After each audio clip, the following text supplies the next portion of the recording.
Hello everyone, welcome back. International trade में आज के लेक्चर में डिस्कस करेंगे जनरल प्रोविजंस रिगार्डिंग इंपोर्ट और export. General provision regarding export and import. ठीक है, कौन कौन से ऐसे जनरल प्रोविजंस हैं जो एक्सपोर्ट और इंपोर्ट में इम्पोज किए जाते हैं।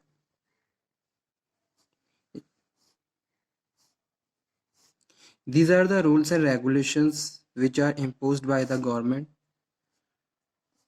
on international business. ठीक है,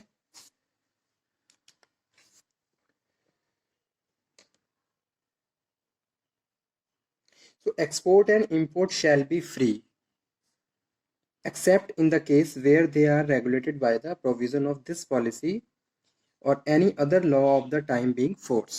ठीक है, the item wise export and import policy shall be specified in the ITC published and notified by the Director General of Foreign Trade as amended from time to time. ठीक है, तो ये first provision है। First one है export and import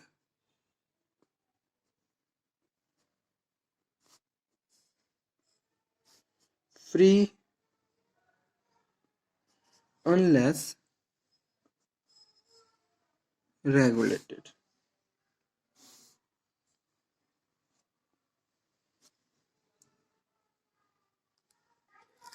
ठीक है, तो export import क्या है? Shall be free because export contribute the economic growth and development in the country. ठीक है, एज वी नो, जैसे कि इतना ज़्यादा हम एक्सपोर्ट करते हैं उतना एक पॉजिटिव इफेक्ट हमारी कंट्री की इकोनॉमी में पड़ता है। ठीक है, आप अपना एक्सपोर्ट बढ़ाइए क्योंकि export number of other opportunities को क्रिएट करता है, जैसे कि इंडस्ट्रियलाइजेशन होता है, जॉब अपॉर्चुनिटीज़ क्रिएट होती हैं।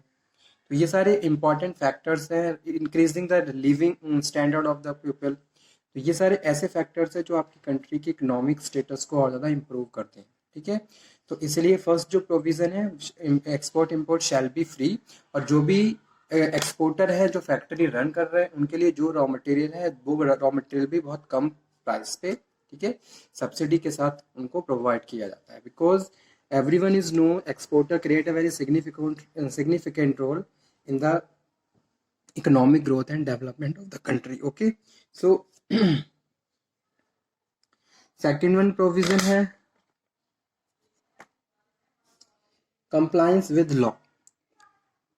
compliance with law means to say कि भाई जितने भी एक्सपोर्टर्स हैं उनको कंप्लायंस भी करवाना पड़ता है। ठीक है, सडन और प्री प्लान ऑडिट्स होते हैं, ऑडिट्स में प्रॉपर वेरिफिकेशन किया जाता है कि भाई जो रूल्स एंड रेगुलेशंस आपकी फैक्ट्री पे इम्पोज किए गए हैं आप उन रूल्स एंड रेगुलेशंस को फॉलो कर रहे हैं या नहीं कर रहे हैं, कितना आप उन रूल्स एंड रेगुलेशंस को फॉलो कर रहे हैं। Mainly focus on the factories act 1948 कि वर्कर्स को हेल्थ सेफ्टी एंड वेलफेयर के रिगार्डिंग जो भी प्रोविजंस हैं, जो भी कंडीशंस हैं, आप वो कंडीशंस प्रोवाइड करवा रहे हैं नहीं करवा रहे, किस तरीके से फैक्ट्री को रन कर रहे हैं, गवर्नमेंट ने जो भी रेस्ट्रिक्शंस जो भी रूल्स एंड रेगुलेशन इम्पोज कर रहे हैं उनको आप कितना इम्प्लीमेंट कर रहे हो। सो एवरी एक्सपोर्टर और importer shell comply with the provision of the foreign trade.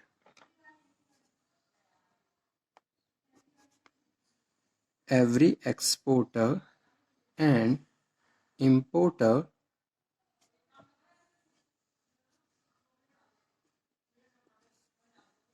shall comply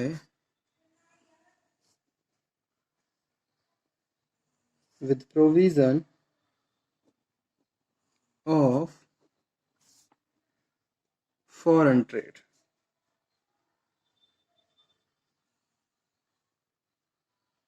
Foreign Trade Development and Regulation Act 1992। इस एक्ट के अकॉर्डिंग जितने भी प्रोविजंस है that provisions must be apply by the exporter to their manufacturing units और the organizations. So the rules and orders made thereunder the provision of this policy and terms and conditions of any license, certificate, permissions, granted to him. तो जैसे factory है, factory को हमें चलाने के लिए licence obtain करना पड़ता है। तो जो फैक्ट्री चीफ इंस्पेक्टर होता है, वहाँ वहाँ से हमें लाइसेंस ऑब्टेन करना होता है, तब जाके हम फैक्ट्री को रन कर सकते हैं। और जो भी मटेरियल हम प्रोड्यूस कर रहे हैं या जो भी एक्सपोर्ट कर रहे हैं, उसके लिए हमें परमिशन लेनी पड़ती है, ठीक है। सो द नेक्स्ट है the rules, orders made there under the provisions of this policy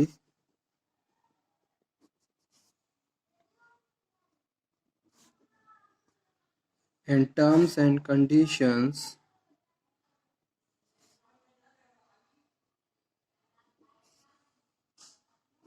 of any license,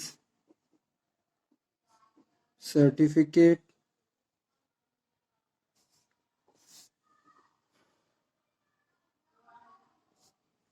permission granted to him, ठीक है। So as well as provisions of any other law for the time being in force, जो भी implement हो रहे हैं, that must be acceptable and implemented by the exporter or importer, ठीक है। All imported goods shall also be subject to domestic law, rules, orders, regulations, technical specifications, environmental and safety norms as applicable to the domestically produced goods। तो उन सब पे भी लागू होते हैं, ठीक है। नेक्स्ट है इंटरप्रिटेशंस ऑफ पॉलिसी। नेक्स्ट जो जनरल प्रोविजन है regarding export import, that is interpretation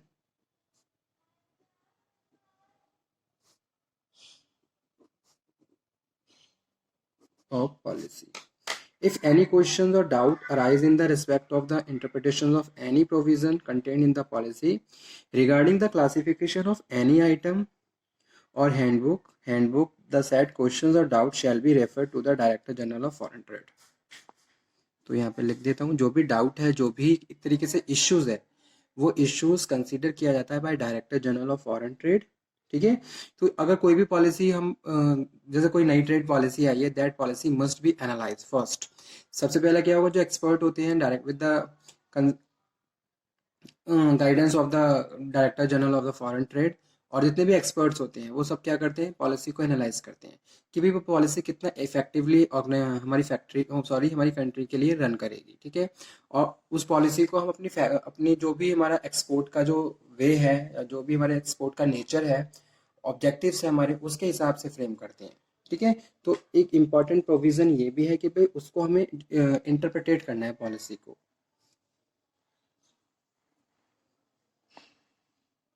So doubt shall be referred to Director General of Foreign Trade।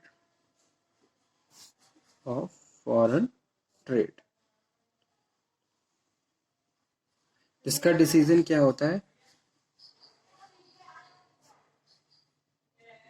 Must be final, ठीक है।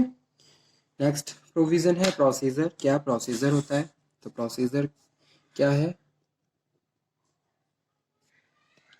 The director general of foreign trade may any case or class of the cases specify the procedure to follow by the exporter।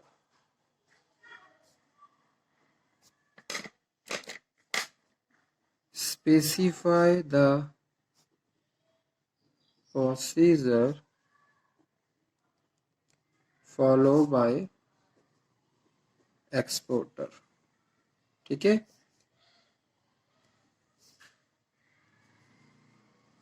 और importer, तो जो director general ने जो भी procedure बनाया है, that procedure must be implemented by the exporter और importer.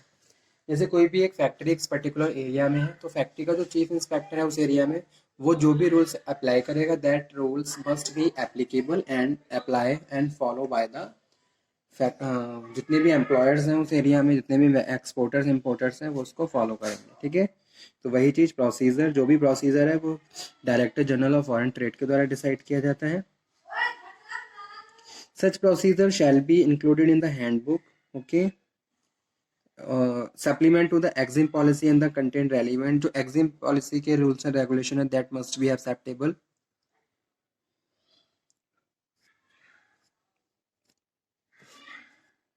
ठीक है, उसके बाद फिफ्थ जो प्रोविजन है वो है principles of restriction.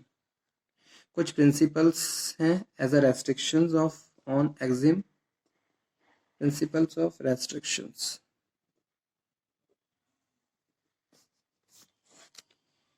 Director general of foreign trade, जिसको हम शॉर्ट में डीजीएफटी बोलते हैं, DGFT stand for director general for foreign trade, through a notifications. ठीक है, through a notification, adopt and enforce any measure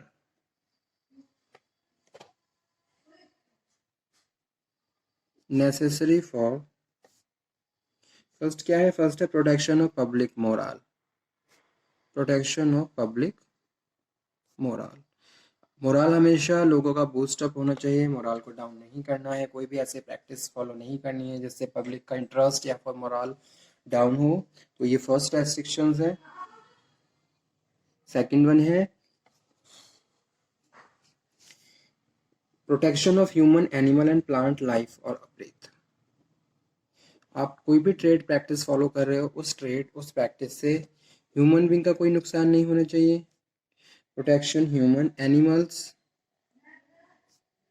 और प्लांट लाइफ ऑन अर्थ। ठीक है, तो ये कुछ इंपॉर्टेंट प्रोविजंस थे जो रिलेटेड है international trade, journal provisions regarding export और इम्पोर्ट। आई होप आपने ये टॉपिक पहले भी पढ़ा है, आप फिर से पढ़ रहे हैं। ठीक है, और समझ में भी आया होगा। अगर किसी भी स्टूडेंट को कोई डाउट हो तो वो दोबारा से डिस्कस कर ले। Thank you.